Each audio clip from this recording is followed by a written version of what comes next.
if you would watch like a wolf in a cage, and when he paces, he'll have his he'll have his eye straight on you like this, okay, and that eye will keep peering on you, and the head will turn, the body will turn, but the head never moves back and forth. It's the isolation of movement. Now, when you do the form, it's the same thing.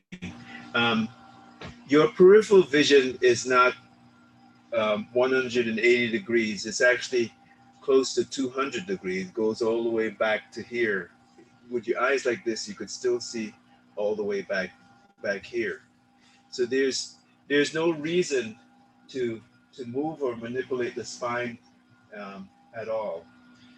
The way my teacher said is that the spine, like I was telling you guys, is like the hub. It's the center part, and it should never be manipulated at any cost, because any manipulation of the spine um, cause weakness in the muscles or the limbs whatsoever, and the inability to move it at will without putting a lot of pressure or demand upon it. So you have to consider just the shape of the body, the way that the body is designed, and use the shape and the design of the body um, in consideration of when you're making any kind of movements. So, like in form number two, when you start off here and you're going to be moving back, you're facing 12 o'clock and you move back here. One. Now the head never moves, and when you step to the second position, the head stays intact. And then you shift back, the head stays intact, giving you a panel um, of, of vision going this way, but you could always stay here in the center here to see your opponent.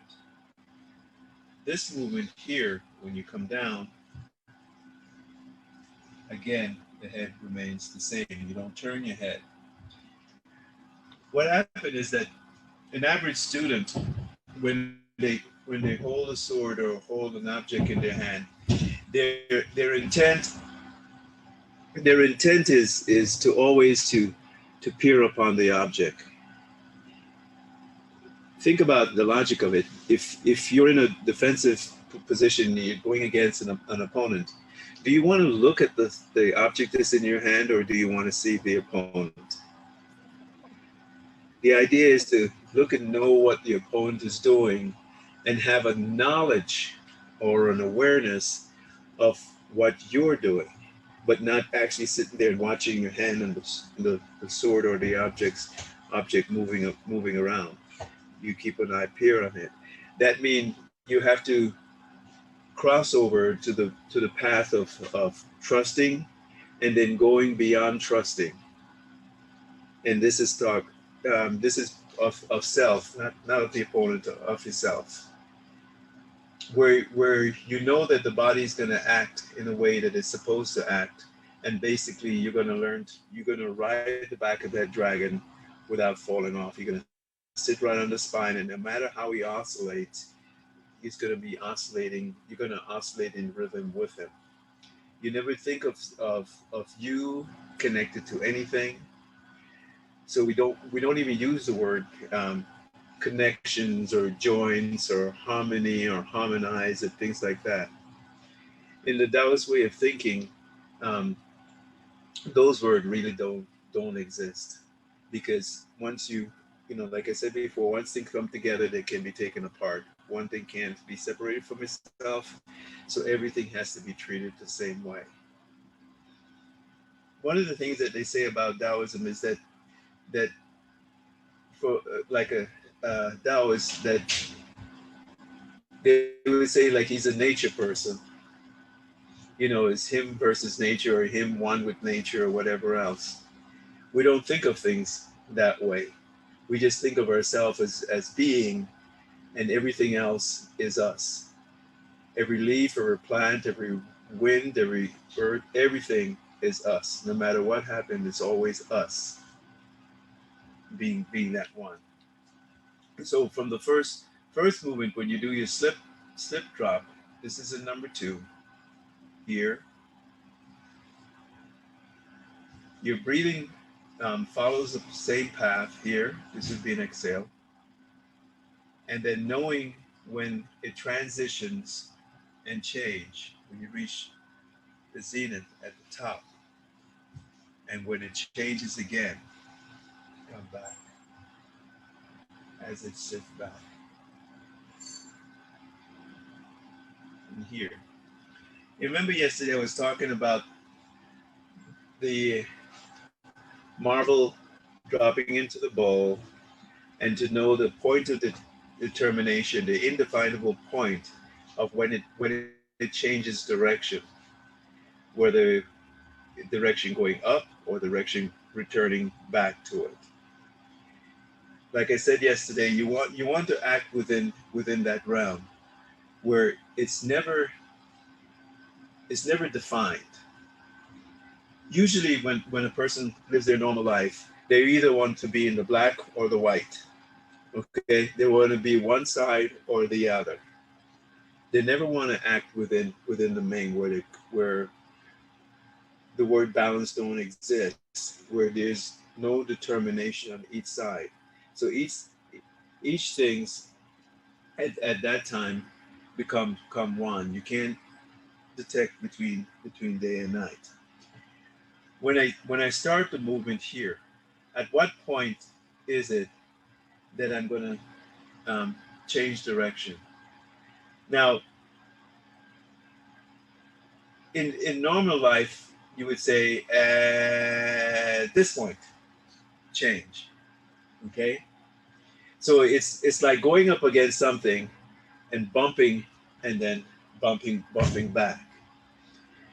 However, if you take the original theory that we have, that every single thing, not just motion is constant, but also the circle is constant.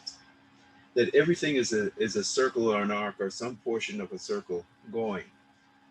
So you're always going to reach that point of determination, but you should never try to intellectually guess where that point of determination is, because if you guessed it, you're going to be wrong, because that's the point you're going to bump and come back, and that bumping creates a gap and it creates a space. It creates timing. That means if you make it bump,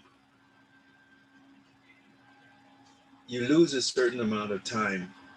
It stops right there. It creates an opening. It's hit, stall, move. It's like grab, release. Okay? The space between those two actions is a space of vulnerability where the opponent could dislodge or has an opportunity to come in. We take the same theory, and we also look at it in terms of the breath and how you are. You think of breath coming inhale, exhale, inhale, exhale.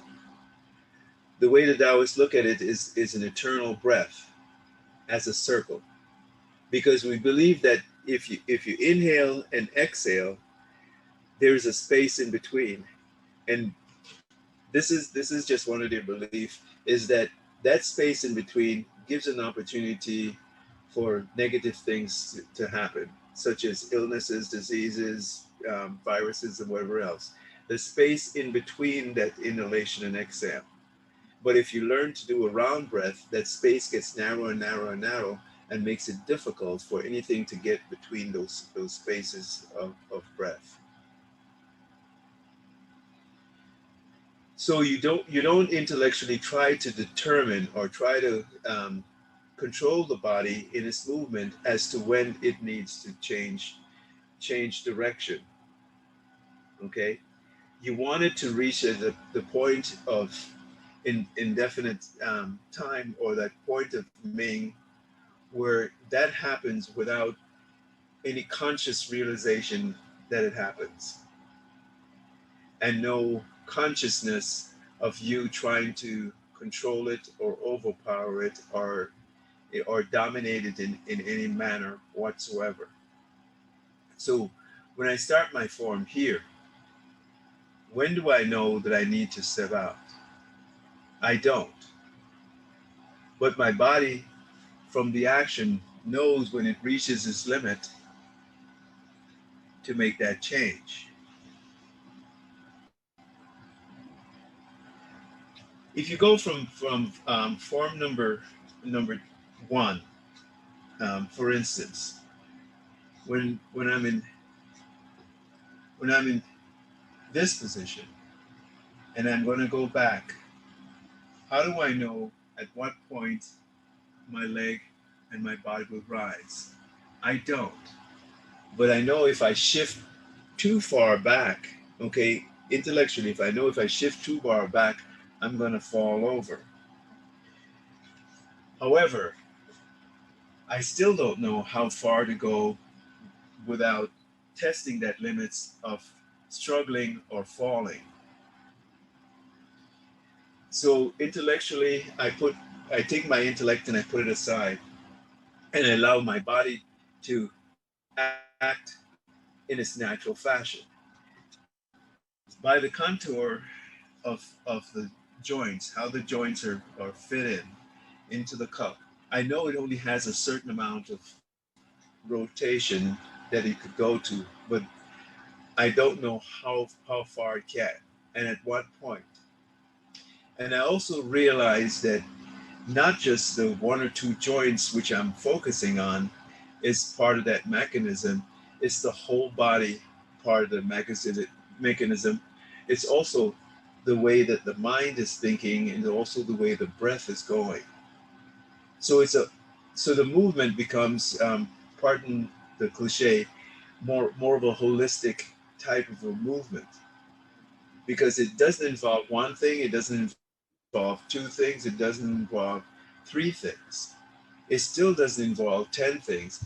It involves everything. So that number is beyond my consciousness. So part of that awareness is not just following the flow of the body. Remember what I said that the air has striation, and then to move through the striation is what's going to cause you to move easily. And there's times that you're going to bump against those striation. Just like when you're cutting a piece of meat or vegetable, you have to find the right grains in order to get through easily. If not, you're going to be hacking through it. When you shift through the air like this, what you're actually doing is the way that the striations are going like this, you're actually finding a path through it to come back up. Because if you try to do it straight back, you're going to bump into, you know, these columns of striation of air, which is going to cause you to struggle because you begin to push against it. You want to find the path of least obstruction, and the path of least obstruction is something that nature creates for itself, which is always a meandering or an oscillating movement. It's never a straight movement, although in languages we say straight, which requires more energy.